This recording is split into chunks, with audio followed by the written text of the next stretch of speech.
আমরা exit pole নিয়ে কথা শুনতে চাই, আলোচনাটি রাখতে চাই, এবং এটার যে ইকোনমিক্যাল আসপেক্ট সেটা নিয়ে জয়ন্ত রায়চৌধুরী কথা বলবে। জয়ন্ত, নির্বাচন থেকে এক্সিট পোল মানে তোমার অর্থনীতির রিপোর্টিং এর অভিজ্ঞতা থেকে তুমি এটাকে একটু যদি বলো, যে পুরোটাই তো একটা ইকোনমি নাকি? পুরো ইলেকশনটাই একটা ইকোনমি, সেটা নিয়ে কোনো সন্দেহ নেই।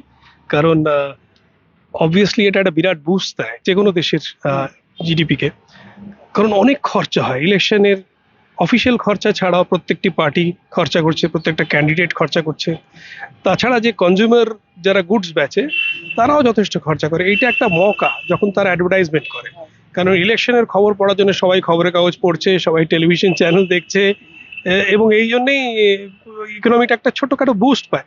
গরমকালে নর্মালি অনেক কিছুর বিক্রি হয়তো কমে যাওয়ার কথা, কিন্তু সেগুলো কমছে না, বরঞ্চ বেড়ে যাচ্ছে। দিল্লির এই 52 ডিগ্রি সেলসিয়াস এর মধ্যে আরো বেশি গরম এখন জালি এক্সিট পোল এই বিষয়টা নিয়ে।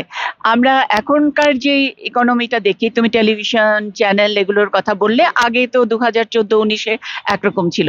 এখন হলো যে অ্যাটেনশন ইকোনমি, মানে কে কত কার অ্যাটেনশন নিয়ে নিতে পারে সেটা। চ্যানেলগুলোর মধ্যে প্রতিযোগিতা, কে কত বেশি অ্যাটেনশন নেবে, ক্ষমতাসীনদের বা যারা ক্ষমতায় আসতে পারে তাদের, সেটাকে বলে তারা তাদের ইয়ে বাড়িয়ে দিচ্ছে। আর এইদিকে সোশ্যাল মিডিয়াতে এখন আমি অন্তত মনে হয় 100 এরকম ইয়ে কন্টেন্ট, প্রতিদিন অনেক অনেক কন্টেন্ট আপ হচ্ছে।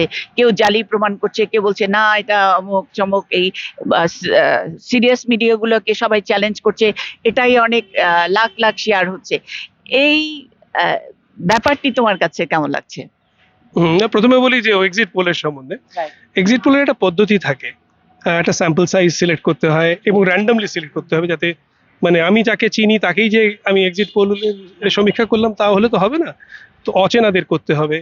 এবং সেটা কতটা representative of the total constituency সেটা দেখতে হবে, কতটা size of the sample, quality of the sample, আদৌ আমার এনুমেরেটর গিয়ে জিজ্ঞেস করেছে কিনা, এগুলো সব ইম্পর্টেন্ট ফ্যাক্টর, এবং কি প্রশ্ন জিজ্ঞেস করেছে সেই সবের উপরে ভিত্তিতে বলা যেতে পারে যে এক্সিট পোলটা ঠিক কিনা।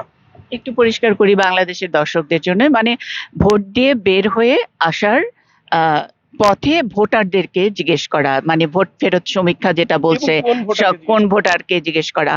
আর আমি ঠিক ভোটার আলাদা করতে পারবো না, ভোটার ইজ ভোটার, কে বের হয়ে আসছে ইউ নেভার নো।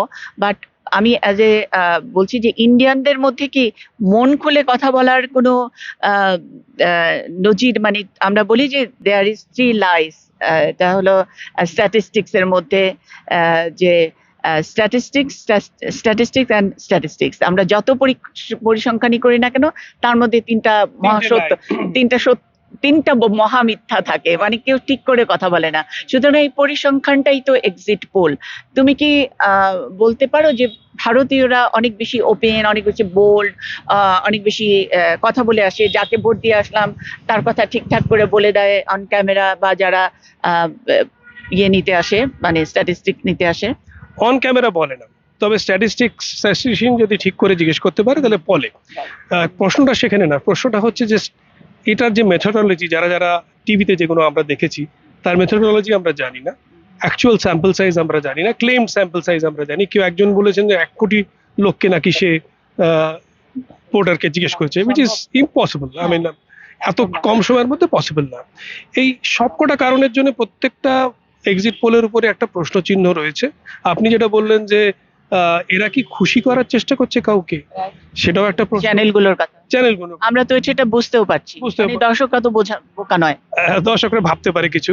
আর একটা জিনিস হচ্ছে যে এই এক্সিট পোলের মেথোডোলজি ছাড়া এটা তো একটা ওয়ে অফ গেটিং আইবলস, যেটা আপনি বলেন টিআরপি যাকে বলে টেলিভিশন।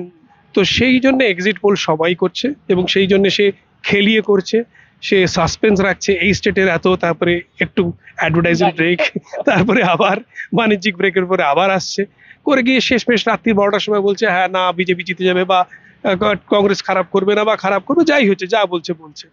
তো প্রশ্ন হচ্ছে এগুলো সবকটার উপর একটা প্রশ্ন চিহ্ন রয়েছে, এবং সোশ্যাল মিডিয়াটায় যেটা বলছেন সেখানে বিভিন্ন রকমের আঁকড়া আসছে। কেউ আঁকড়া দিচ্ছে এটা বিজেপির নিজস্ব বিশ্লেষণ, কেউ বলছে এটা ইন্টেলিজেন্সের বিশ্লেষণ, কেউ বলছে এটা তৃণমূল কংগ্রেসের বিশ্লেষণ, কোনোটাই কেউ জানে না কার বিশ্লেষণ। যদি বিশ্লেষণ করেও থাকে তারা কি এরকমভাবে আঁকড়া বানিয়ে সোশ্যাল মিডিয়াতে ছাড়বে? আমার মনে হয় না। বেশিরভাগই এখনই গল্পের কাহিনী রয়েছে।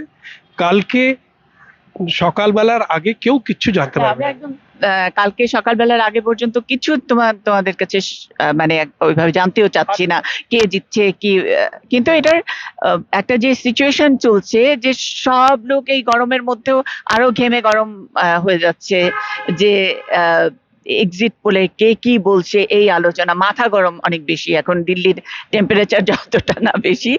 এবং এটাও তো একটা বিজনেস মডেল, তাই নয় কি? আমরা বারবারই বলি আদানির সাথে ছবি দেখানো হচ্ছে অমুক, তো যদি বলি আদানির মূল কি, রিলায়েন্স এন্ড টেলিকমিউনিকেশন, এখন তো কি মেগাবাইট আর গিগাবাইট তো দেদারসে যাচ্ছে। এটার জন্য কি এটা একটা কোনো স্ট্র্যাটেজি কিনা? আর সি ভোট যারা এই এক্সিট পোলটা করেছে, সেটা আগেও করেছিল যেটুকু আমি পত্রিকাতে দেখেছি, তারা কতখানি অথেন্টিক? আমি বলছি যে এই গিগাবাইট মেগাবাইটের বিজনেসটার সঙ্গে এই মাইন্ড গেমের স্ট্র্যাটেজি, এই জালি এক্সিট ভোটের আলাপ, এগুলোর কোনো যোগ আছে কিনা? মানে সবকিছু গিয়ে ব্যবসার মধ্যে গিয়ে পড়ে কিনা?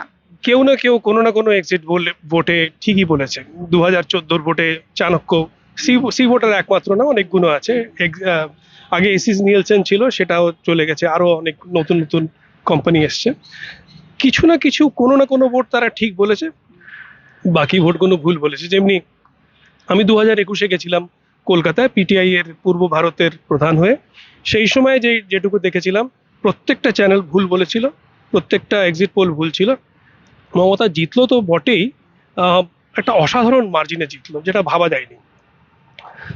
2023-এ, তারপরেই 2022-এ বিহারের পোল প্রায় হাড্ডাহাড্ডি লড়াই হলো। আরজেডি প্রায় কাছাকাছি চলে এসেছিল, কিন্তু শেষ মুহূর্তে বিজেপি এবং তার যে যারা সমস্যার সাথে ছিল জেডিএস, তারা এগিয়ে গেল। তো এটাও কেউ কিন্তু বলতে পারেনি যেরকম 50-50 হবে। গেমটা এত এক্সাইটিং একটা ম্যাচ ফিনিশ হবে সেটা কেউ ভাবতে পারেনি। সবাই বলছিল হয় বিজেপি জিতে যাবে আর নাহলে আরজেডি জিতে যাবে। তো এই যে স্ট্যাটিস্টিক্যাল ডিসক্রিপেন্সি বলতে পারেন, ভুল বলতে পারেন, ভুল বোঝা, এটা টোটালি, এটা কিছুটা হতে পারে যে তারা যাদের জিজ্ঞেস করেছে তাদের উপরে।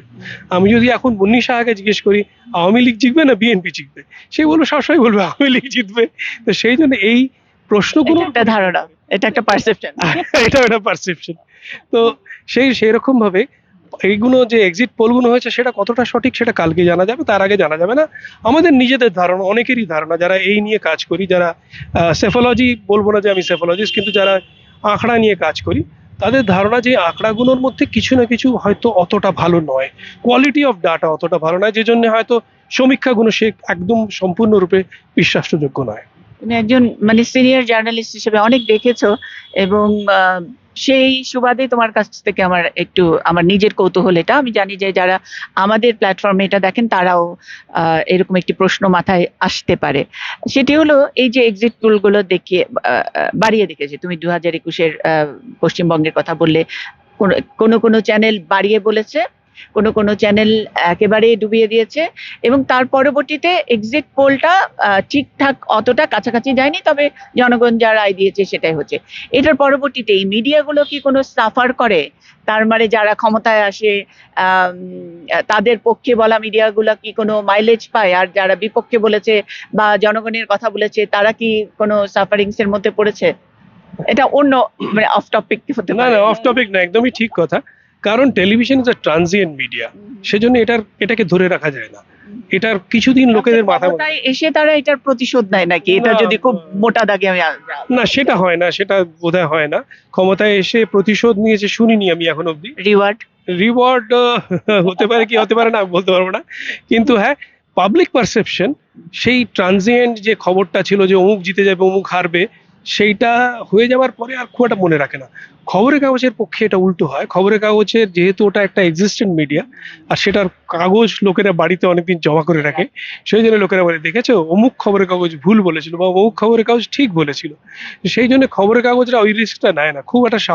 সাধারণত দেখবেন না যে খবরের কাগজ কোনো একটা এক্সিট পোল দিচ্ছে, তারা বলে এক্সিট পোল অফ পোলস, মানে সবকটা এক্সিট পোল তারা দেখিয়ে দেয়, অমুক চ্যানেল এই বলেছে, অমুক এই বলেছে, অমুক বলেছে, আমরা কি বলছি সেটা বলার চেষ্টা করি। এমনকি আজকাল যে রিপোর্টিং যেটা আমরা করি, তার আমরা যখন একটা কনস্টিটুয়েন্সি প্রোফাইল করি, তখন খুব একটা সঠিকভাবে বলি না যে অমুক জিতে যাবে। আমরা বলি অমুকের দিকে হাওয়া আছে বা হাওয়া নেই, বা এই এই পুরো ইলেকশনে এবার হাওয়াই নেই। যেমনি গৌতম বলল কিছুক্ষণ আগে, আমি ওর সঙ্গে একমত, এই ইলেকশনে সত্যিই হাওয়া নেই। এবং ইলেকশনের আগে কেউ কিন্তু কিছুতেই বলছে না যে সে কাকে ভোট দেবে। আগে কিন্তু সাংবাদিকদের দ্বারা বলতো যে জিতনা ভি হো মোদি জি নে কাম কিয়া হ্যায়, বা যে যতই বলুন মমতা তো কাজ তো করেছে, রাস্তা তো বানিয়েছে, সেইটাও কেউ বলছে না। তো সেইটা একটা ভয়ের ব্যাপার। এটা এটা বোধহয় কারণ তলে তলে যা হচ্ছে ক্যাম্পেনিংটা, সেটা তলে তলে হচ্ছে, এবং তাদের মাইন্ড মেকআপটাও তলে তলে হচ্ছে। যারা কমিটেড ভোটার তারা তো একদিকে দেবে, তাদের তো কেউ থামাতে পারবে না।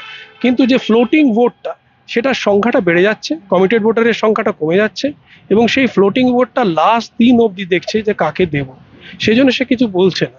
সে দেখছে যে সে কোথা থেকে বেনিফিট পেতে পারে এবং তার জীবনটা কতটা সুখময় হতে পারে অমুক পার্টিকে এলে পরে, সেই হিসেবে সে ভোট দেবে।